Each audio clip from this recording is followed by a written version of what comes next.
We're out here at a cornfield now. We had looked at a soybean field a little bit earlier again. Hail damage went through on Monday evening. We're about 36 hours later now. You can see if you look across the field, this cornfield got hit pretty hard again. That golf ball, tennis ball size hail for about 20-30 minutes. So it devastated it. Again, we're 36 hours later, so there's a lot that's going to happen in the next few days for regrowth. But as I start to assess it, we haven't seen regrowth yet, but I'm just looking at the different sizes of plants and how they got hit. These two plants right here, we've got some top leaf damage. The ones I'm worried about though are the ones that were mowed off at within an inch of the soil surface.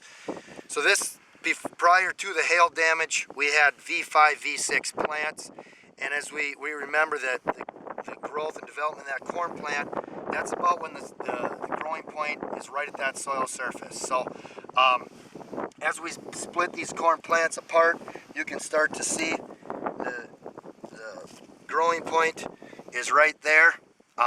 We got a white, firm, healthy growing point still at this time frame. What I want to do is come back and really gauge it in the next 4 to 5 days and look at that growing point. One like this that wasn't as severely affected, we'll put on new growth. We won't see an issue.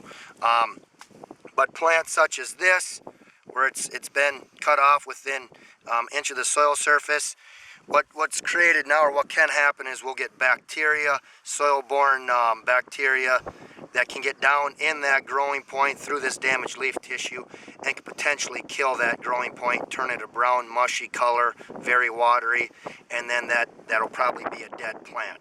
So again, it's fairly early to diagnose it, but when we look at leaf damage alone, some of these, we could have complete defoliation with a healthy growing point and not see any detriment to yield. It'll just set it back a little bit from the photosynthesis period, but they still should be viable plants. It's the ones that are cut off close to the soil surface that we'll need to take a look at in a few days and look at that growing point to assess the damage.